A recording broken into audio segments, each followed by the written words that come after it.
Bismillahirrahmanirrahim. Assalamualaikum warahmatullahi wabarakatuh. Alhamdulillahi rabbil alamin. Wala aqibatu lil muttaqin. Wala udwana illa 'alal zalimin. Wa sallallahu ala nabiyyina Muhammadin wa ala alihi wa sahbihi ajma'in, amma ba'du. Kita panjatkan puja-puji syukur kehadirat Allah Subhanahu wa taala yang memberikan kita kekuatan, kesehatan, hidayah serta taufik sehingga kita bisa kembali menghadiri kajian tafsir As-Sa'di memasuki surah Al-Falaq. Kita juga berharap semoga Allah Subhanahu wa taala senantiasa melimpahkan kepada kita ilmu yang bermanfaat sehingga kita bisa mengamalkan dan menjadi bekal untuk menghadap kepada Allah Subhanahu wa taala. Salawat dan salam semoga senantiasa tercurahkan kepada junjungan kita Nabi besar Nabi Muhammad sallallahu alaihi wasallam beserta para keluarga beliau, para sahabatnya dan umatnya yang setia mengikuti tuntunan beliau hingga akhir zaman nanti. Alhamdulillah, kita memasuki surah Al-Falaq sebagaimana kita sudah menyelesaikan surah An-Nas, bahwasanya semua manusia itu tidak peduli apakah dia laki-laki ataupun perempuan, tua ataupun muda, Islam atau bukan Islam, beriman atau tidak beriman, semua di dunia ini memiliki dua tujuan, yakni tujuan mendapatkan kebaikan dan terhindar dari keburukan. Dan kita juga telah menyampaikan bahwa orang yang beriman untuk mencapai dua tujuan tersebut tidak akan pernah lepas dari Allah Subhanahu wa taala. Untuk mendapatkan kebaikan, dia meminta kepada Allah Subhanahu wa taala, dan agar terhindar dari keburukan, dia memohon perlindungan kepada Allah. Salah satu bacaan perlindungan adalah surah An-Nas yang sudah kita pelajari. Sekarang kita mempelajari surat yang berikutnya. Kalau boleh dikatakan surat ini adalah kembarannya atau pasangannya. Makanya diistilahkan oleh Nabi SAW dengan nama Al-Mu'awwidhatain, dua bacaan perlindungan. Yang pertama surah An-Nas, kemudian yang akan kita pelajari hari ini surah Al-Falaq. Kita memasuki surah Al-Falaq dan dimulai dengan Bismillahirrahmanirrahim. Di dalam surah ini Allah mengawali surat yang mulia ini dengan firman Qul a'udzu birabbil falaq. Qul artinya katakanlah. Sehingga perintah ini tertuju kepada Nabi SAW. Namun surat ini bukan hanya untuk Nabi, karena apa yang diajarkan oleh Nabi SAW itu juga berlaku kepada umatnya. Kecuali kalau ada dalil yang mengkhususkan bahwa hanya untuk Nabi.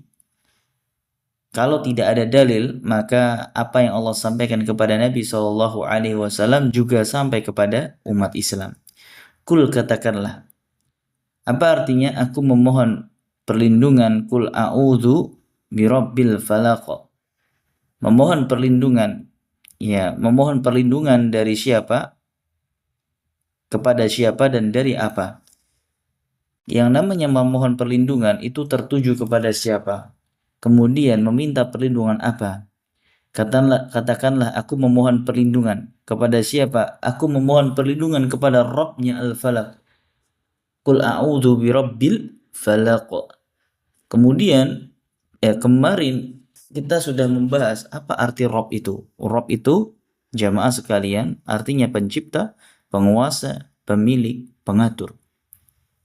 Al-Falaq mayoritas ulama menafsirkan dengan waktu subuh.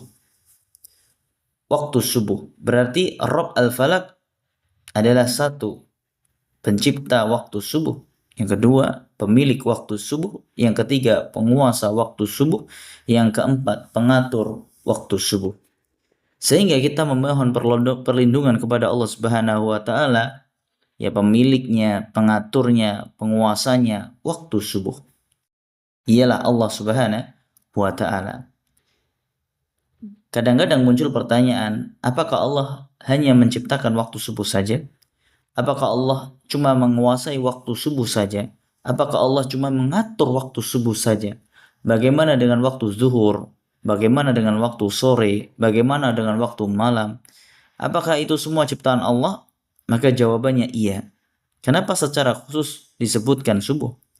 Ketika secara khusus disebutkan waktu subuh, bukan berarti waktu-waktu yang lain tidak diciptakan oleh Allah. Bukan berarti waktu-waktu yang lain tidak dikuasai oleh Allah.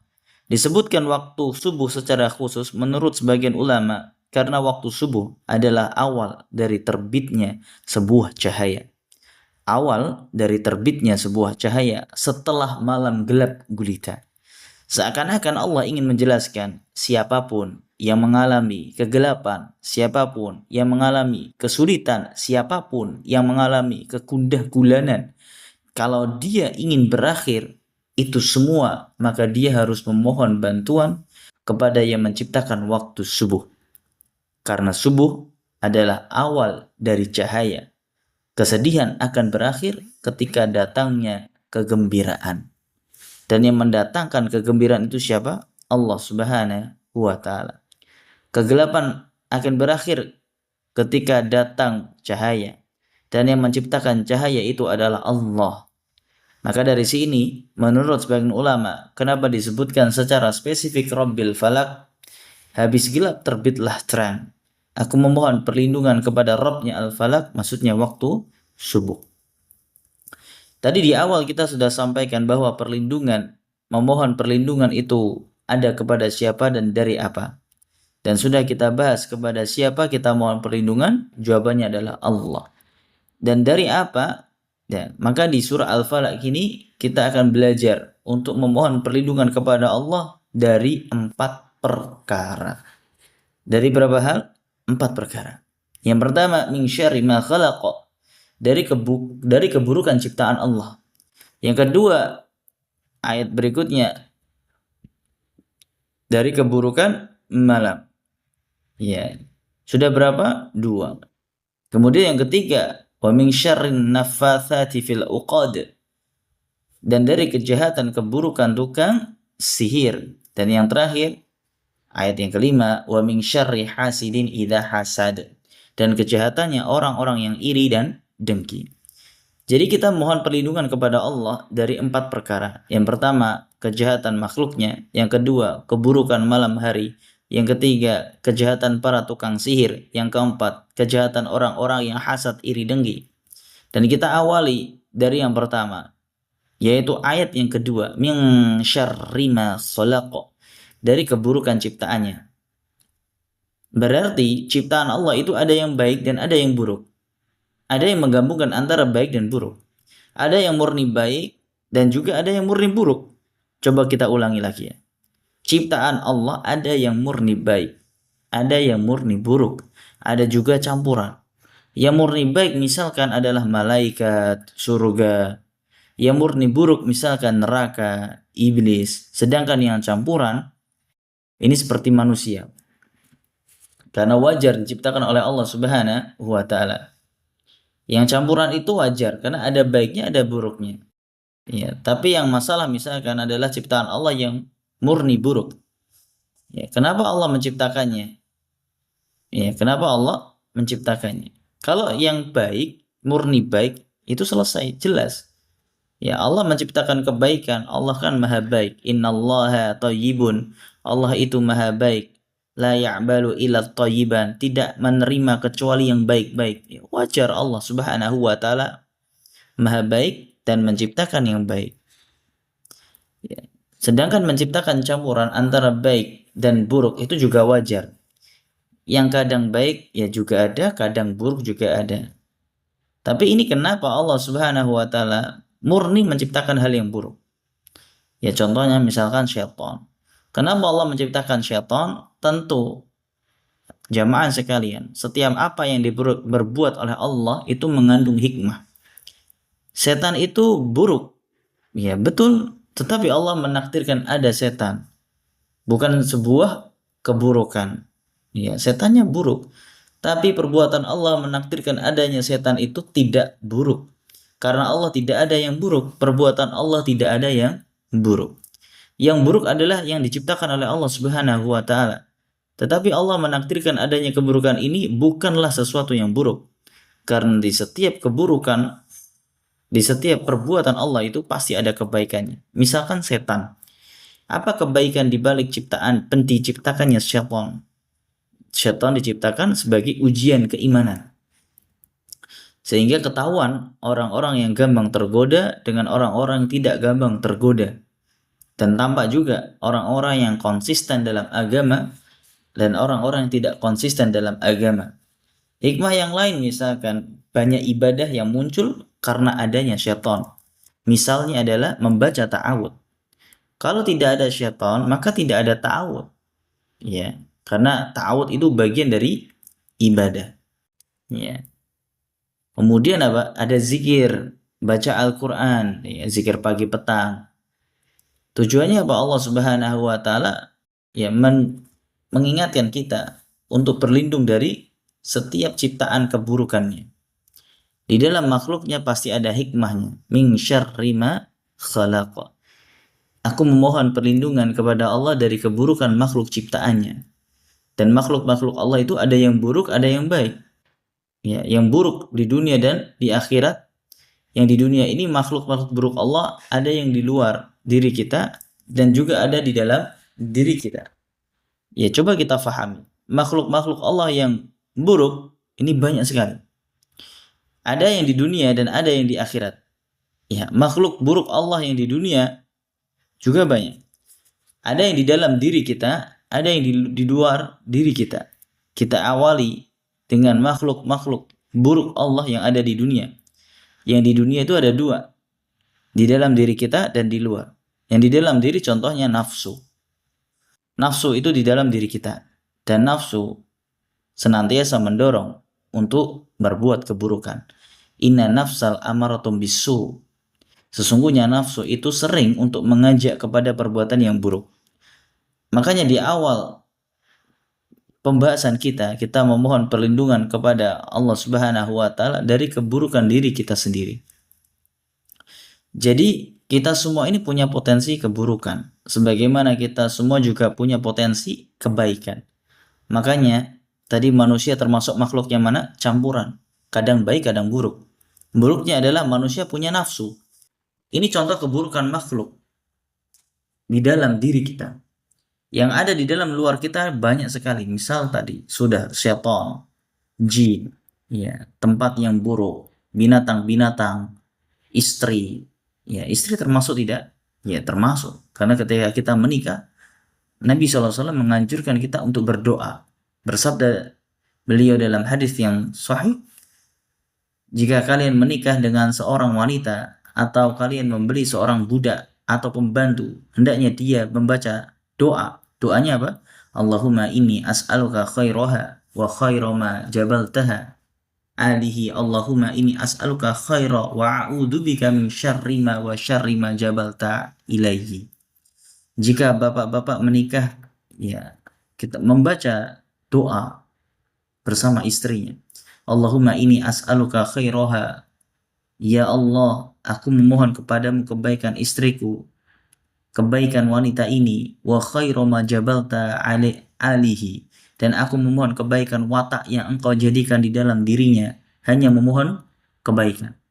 Ya, tidak ingat manusia di dunia ini punya tujuan apa? Dua, menginginkan kebaikan dan terhindar dari keburukan. Maka doanya setelah kita meminta kebaikan wanita ini, kita juga memohon perlindungan, wa'udzubika min syarriha. Ya Allah, aku memohon perlindungan dari keburukan wanita ini. Wa syarriha jabalta alihi, dan keburukan tabiat yang engkau tanamkan di dalam diri wanita tersebut. Sehingga manusia kan tadi kita sudah sampaikan, manusia itu campuran, kadang baik kadang buruk. Ya, ketika kita menikah dengan wanita yang memiliki kebaikan dan keburukan dalam waktu yang bersamaan, kita tentu meminta kepada Allah Subhanahu wa taala kebaikannya. Tetapi jangan lupa kita juga memohon perlindungan dari keburukannya. Karena memang manusia itu punya potensi melakukan keburukan. Kemudian makhluk buruk Allah di akhirat, misalnya contohnya adalah neraka. Makanya kita diminta oleh Allah Subhanahu wa taala berlindung dari neraka. A'udzubika minan nar. Ya Allah, aku memohon perlindungan dari neraka seluruh makhluk-makhluk yang buruk. Ketika kita membaca surah Al-Falaq, dengan izin Allah kita akan terhindar dari semua yang disampaikan di dalam surat ini. Kita membaca ini berarti kita mohon perlindungan kepada Allah Subhanahu wa taala dari keburukan seluruh makhluk yang buruk yang ada di dalam dunia dan di akhirat, baik itu di dalam diri kita maupun di luar dari kita. Kemudian kita memasuki ayat yang ketiga, wa min syarri ghasikin idza waqab, yaitu berlindung dari keburukan malam apabila telah gelap. Kita meminta kepada Allah Subhanahu wa taala dalam perlindungan ini. Para ulama tafsir mengatakan di malam hari banyak muncul kejahatan. Sebagaimana di tafsir As-Sa'di, kejahatan apapun yang ada di dalam ini, dalam malam hari, ketika kegelapan menutupi manusia, seperti kejahatan ruh-ruh yang gentayangan, syaitan, binatang-binatang yang menyakitkan bertebaran di malam hari, karena waktu malam adalah waktu yang favorit bagi mereka. Makhluk-makhluk jahat, contohnya syaitan. Makanya Nabi SAW berpesan, jangan kalian lepas hewan ternak kalian, dan jangan kalian biarkan anak-anak kalian berkeliaran. Kapan waktunya? Ketika matahari terbenam. Mengistilahkan jangan lepaskan. Misalkan binatang ternak, jangan kalian biarkan anak-anak kalian berkeliaran, jangan biarkan anak-anak kalian berkeliaran. Maksud di dalam perkataan ini karena banyak sekali syaitan yang mengganggu manusia atau makhluk di waktu-waktu terkhusus. Makanya kita diminta oleh Allah Subhanahu wa taala untuk membaca zikir pagi maupun zikir sore. Sebab dengan zikir itu adanya perlindungan khusus, terutama untuk anak-anak.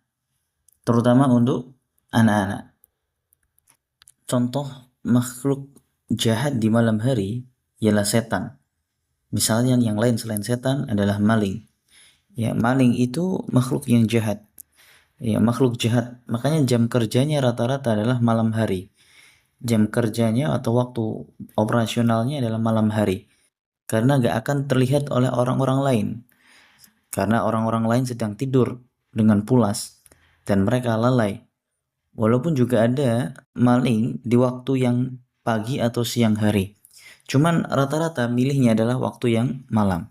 Kemudian ada binatang-binatang seperti ular, kalajengking, dan tikus misalkan. Mereka rata-rata keluar di malam hari. Ya, makanya kita diajarin oleh Allah Subhanahu wa taala berdoa min syarri ghasikin idza waqab, dari keburukan malam ketika sudah gelap gulita. Kemudian ayat yang berikutnya, ayat yang keempat, wa min syarrin naffatsati fil 'uqad, yaitu wanita peniup. Maksudnya adalah meniup artinya mengeluarkan udara dari mulut yang diiringi dengan air ludah. Ya, meniup. Ya, tapi kalau berbeda dengan trompet ya. Maksud arti kata nafas yaitu meniup mengeluarkan udara dari mulut disertai dengan air ludah. Ya, menyembur-nyembur lah. Ya. Fil 'uqad, ya, di dalam al-uqad yaitu bukhul-bukhul, tali-tali yang diikat. Namanya bukhul harusnya seperti tali ya. Bukan seperti kabel, tapi mirip seperti tali bukhul. Ya, ikatan-ikatan. Ya. Nafasat itu artinya meniupkan di tali-tali yang sudah diikat. Ya, maksudnya siapa? Tukang sihir. Tukang sihir nafasat itu adalah wanita. Berarti ayat ini terjemahan letter luck-nya dari wanita tukang sihir. Kalau tukang sihirnya laki-laki, ya bisa masuk ke ayat ini apa tidak? Dan disebutkan di sini adalah wanita. Menurut sebagian ulama, karena tukang sihir di zaman jahiliyah rata-rata adalah wanita dan tidak ada tukang sihir laki-laki, ya meskipun ada tapi tidak mayoritas ya. Sedangkan di zaman sekarang 50-50. Tukang sihir laki-laki ada, tukang sihir wanita juga ada. Kenapa para wanita ini mereka meniupkan nafas diiringi dengan air ludah tadi yang mereka menanamkan sihir menggunakan media Ya namanya tukang sihir pasti menggunakan mantranya. Pasti pakai mantranya. Ya kita tidak tahu ya apa bacaan-bacaan di mantra tadi. Karena itu adalah bagian dari ilmu yang tidak bermanfaat. Ditiupkan ke bukhul. Fungsinya bukhul-bukhul itu adalah mereka berkeyakinan selama bukhul itu terikat kuat dan tidak lepas setelah dibaca-bacakan perkara sihir tersebut, yang mengenai seseorang tidak akan lepas selama bukhulnya tidak lepas. Makanya banyak di antara mereka berusaha membuat ikatan sebanyak-banyaknya, 1, 2, 3, banyak, panjang ikatannya. Diikat, dan diikat lagi, dikencangkan lagi. Dan jarang pakai simpul hidup, rata-rata pakai simpul biar sulit untuk melepaskannya. Dan mereka juga menyembunyikannya di tempat yang sulit untuk ditebak. Sebagaimana Nabi Shallallahu Alaihi Wasallam, beliau pernah disihir, bukhul-bukhulnya ditaruh di dalam sumur tua, ditutupi batu yang besar. Ya, ini sulit sekali untuk dicari. Ya, bahkan tidak terfikirkan bagaimana untuk mencari bukhul ini. Kemudian Allah Subhanahu wa taala membantu Nabi Muhammad sallallahu alaihi wasallam melalui para malaikatnya sehingga bisa menemukan simpul yang ada di dalam sumur tersebut. Dan ini menjadi senjata bagi kita semuanya. Senjata yang luar biasa, yaitu meminta perlindungan kepada Allah Subhanahu wa taala. Kita membaca surat An-Nas, Al-Falaq, kemudian Al-Ikhlas, ini menjadi hal yang luar biasa. Ini adalah langkah pencegahan. Ya, langkah pengobatan. Sebagaimana Nabi SAW terkena sihir, beliau kemudian diruqyah. Ya, yang meruqyahnya adalah malaikat Jibril dengan 3 surat tadi. Ya. Dan 3 surat tadi termasuk 3 surat yang luar biasa dan insya Allah sangat mudah. Karena bagian dari doa minta kesembuhan. Dan kita harus yakin kepada Allah Subhanahu wa ta'ala. Ya, sebagaimana pisau yang sangat tajam karena sering diasah, doa pun juga akan tajam karena sering dipakai. Ya. Dan hadirin sekalian, jamaah yang semoga Allah muliakan,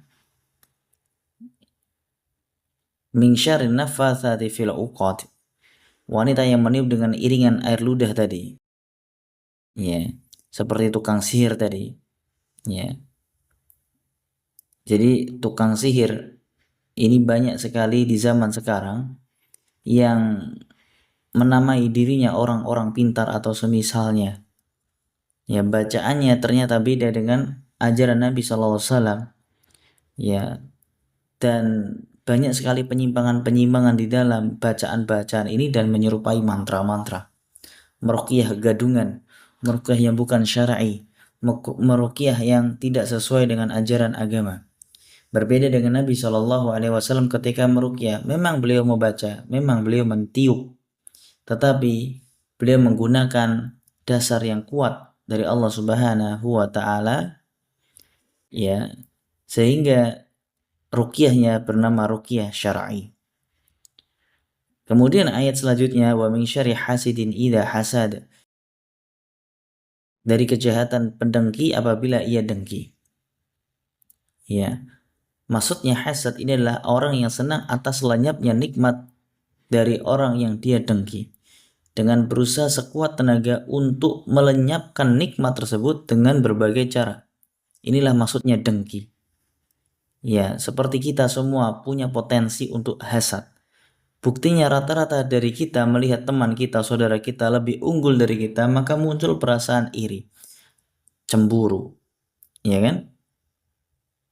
Tetapi manusia berbeda-beda untuk menyikapi potensi iri di dalam hatinya. Ada 3 jenis manusia.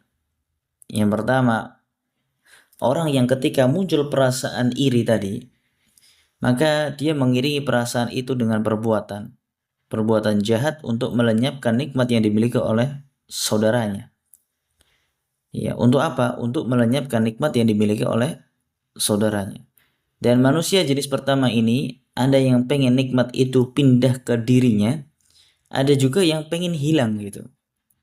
Ya, jadi yang pertama bagaimana ada orang yang muncul iri, kemudian diiringi dengan perbuatan untuk melenyapkan nikmat dari saudaranya, kelebihan dari saudaranya tersebut. Kemudian ada dua jenis juga.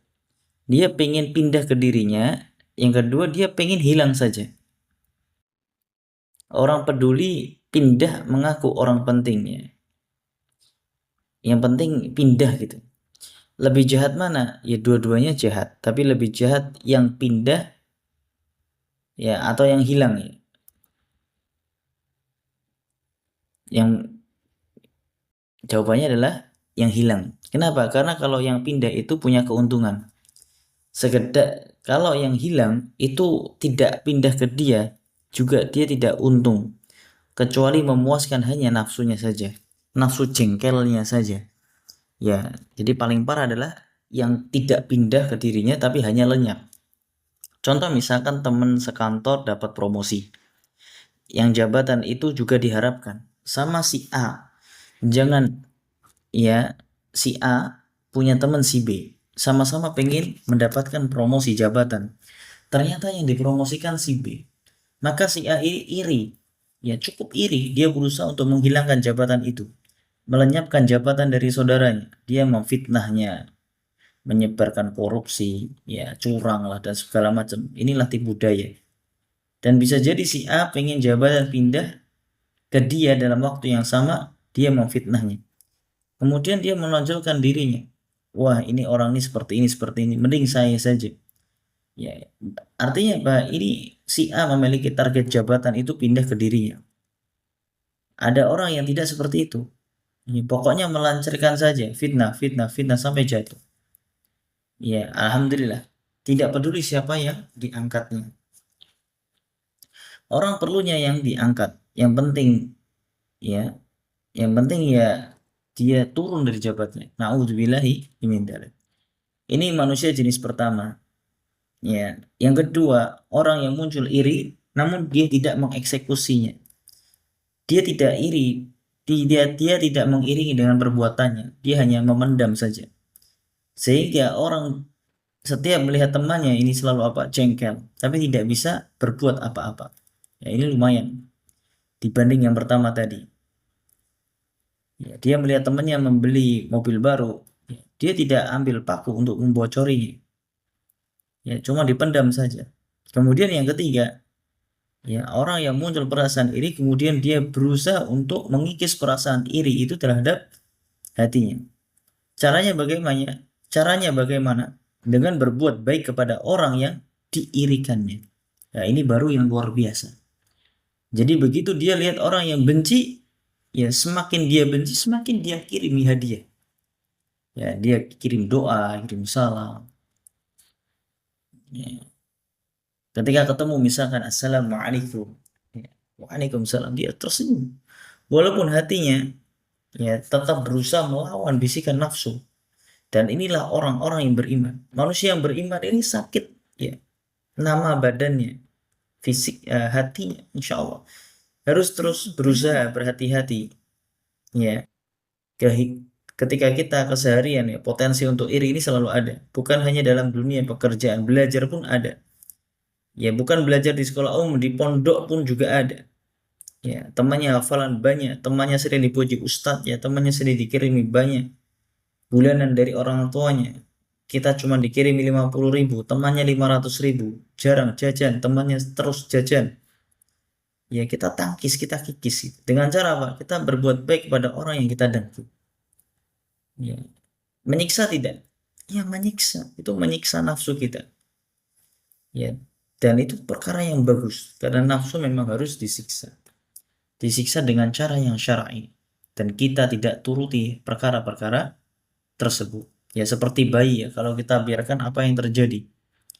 Ya bayi kita biarkan ya untuk nangis ya. Kita kasih makan sesuatu yang tidak sehat terus sampai akhirnya apa ya dia terbiasa dengan makanan-makanan yang kurang sehat ya. Dan itu pun juga yang harus kita lakukan, kita terus menerus melawan hawa nafsu ya. Alhamdulillah. Dan hadirin sekalian, semoga Allah muliakan. Alhamdulillah kita sudah menyelesaikan tafsir surah Al-Falaq. Semoga bermanfaat. Wallahu a'lam bishawab. Subhanakallahumma bihamdika asyhadu an la ilaha illa anta astaghfiruka wa atubu ilaik. Wassalamualaikum warahmatullahi wabarakatuh.